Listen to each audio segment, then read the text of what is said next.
दोस्तों नमस्कार। आज है 6 सितंबर सन 2024 शुक्रवार। Colonel Ajay CEO Ajay Astro Money Group first global Astro Finance digital channel से आपसे मुखातिब होता हूं।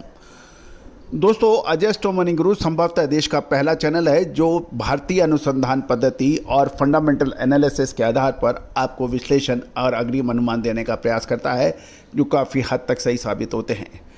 साउथ वेस्ट मानसून पे लगातार बरसों से सटीक अग्रिम विश्लेषण हमारी विशेषताओं में से एक रही है। याद कीजिए, हमने आपको साउथ वेस्ट मानसून यानी दक्षिण पश्चिम मानसून की शुरुआत में यही कहा था कि जुलाई महीना औसत से कम बरसात होने की संभावना दिखाता है, जबकि अगस्त और सितंबर में अच्छी और औसत से अधिक तेज बरसात होने की संभावना है और कई जगह अत्यधिक बरसात भी हो सकती है। जबकि मौसम विभाग ने जुलाई में औसत से अधिक बरसात और अगस्त महीने के अंदर सामान्य बरसात की बात कही थी। दोस्तों पिछले साल भी आपको याद होगा, हमने साउथ वेस्ट मानसून के ऊपर जो अग्रिम अनुमान दिए थे कि अक्टूबर महीने में south west monsoon reel back नहीं करेगा यानी वापसी नहीं करेगा, जबकि सितंबर में पिछले साल 2023 में मौसम विभाग ने बाकायदा ऐलान किया था कि सितंबर महीने के दूसरे या तीसरे सप्ताह में साउथ वेस्ट मानसून वापसी कर जाएगा। जबकि हमने उसका पुरजोर विरोध करते हुए कहा था कि भारतीय अनुसंधान पद्धति के अनुसार संभवतः मानसून अक्टूबर महीने में रहेगा। उसका फ़ायदा और नुकसान अलग अलग फसलों पे अलग रहा, ऐसे ही कुछ हुआ। दोस्तों इस बार भी हम अभी तक भारतीय अनुसंधान पद्धति बढ़त पर है और अगस्त और सितंबर में तेज़ बरसात जारी हो रही है। इसका असर कुछ फसलों पर नकारात्मक पड़ रहा है। गौरतलब है कि मौसम विभाग के मुताबिक 29 अगस्त से 4 सितंबर के बीच कुछ इलाकों में सामान्य से अधिक बरसात दर्ज हुई है। इसके अंदर गुलबर्गा में सामान्य से 69 यानी 69%, कर्नाटक के बीदर में 210%, यादगीर में 449% सामान्य से ज़्यादा बरसात दर्ज हुई है। महाराष्ट्र के ज़िले जैसे लातूर 229%, नांदेड़ 264%, तेलंगाना के सांगर रेड्डी में 328%, विकाराबाद 326%, निजामाबाद 336% से अधिक बरसात होने के समाचार हैं। इससे फसलों पर फर्क पड़ेगा। दोस्तों खबर जानिए इसका कितना असर किस फसल पे पड़ रहा है, पूरा रिपोर्ट विस्तार से। दोस्तों तेजी, मंदी, उत्पादन, इन सब का आपस में एक रिश्ता है, एक कोऑर्डिनेशन है, एक कनेक्शन है। मानसून का सही यदि आप अनुमान लगाते हैं तो फसलों का उत्पादन और डिमांड का अनुमान लगाना आसान हो जाता है। दोस्तों भारतीय अनुसंधान पद्धति हमेशा से ही इसके ऊपर अग्रणी रही है और यही वजह है भारत सोने की चिड़िया के रूप में जाना जाता था। लेकिन विदेशी आक्रमणकारियों के लगातार हमले और हमारे ज्ञान विज्ञान को नष्ट करने की जो व्यवस्था देखी गई, उससे हमारे ज्ञान विज्ञान को काफ़ी क्षति पहुंची। लेकिन कहा जाता है कि प्रकृति किसी भी ज्ञान को, किसी भी विज्ञान को समूल नष्ट नहीं होने देती है। कोई भी जाति हो, कोई भी मूल हो, उसको समूल नष्ट नहीं होने देती है।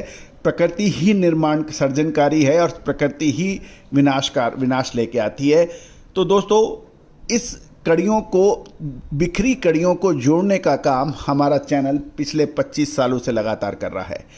विभिन्न महत्वपूर्ण पत्र पत्रिकाएं, देश के अग्रणी टीवी चैनल्स पर हमने इसका लगातार लाइव अपडेट दिया है, चाहे वो जी बिजनेस हो, CNBC हो, ET नाउ या फिर ब्लूमसबर्ग यूटीवी हो, CNBC लंदन हो, इस पे हमारे प्रोग्राम्स प्रसारित हुए हैं।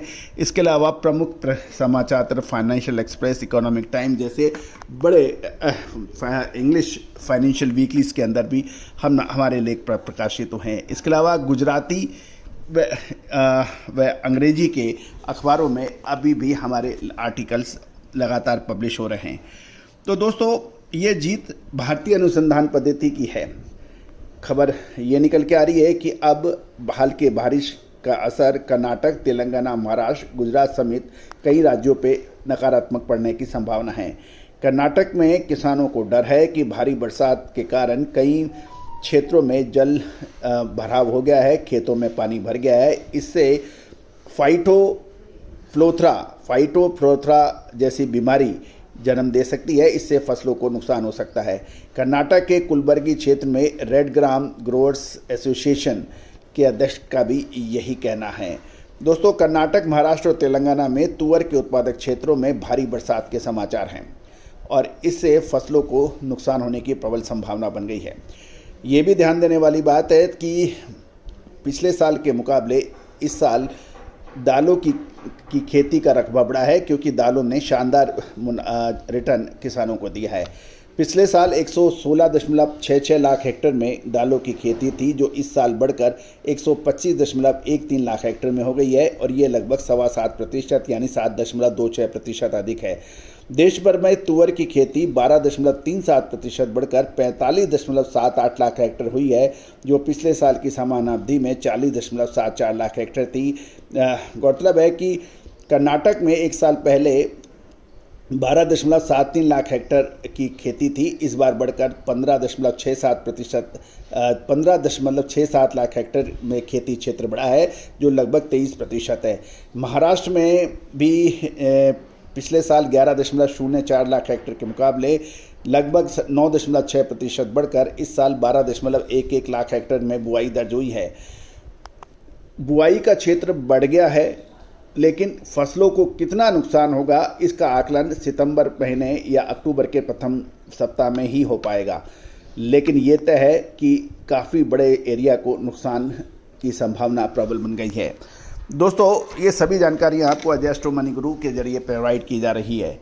दोस्तों, आप भी यदि दालें, मसाले, कपास और तिलहन यानी ऑयल सीड्स की विशेष अग्रिम सूचना चाहते हैं, विश्लेषण चाहते हैं, रिपोर्ट चाहते हैं, तो आज ही आप संपर्क करें। All the very best, good luck, happy trading.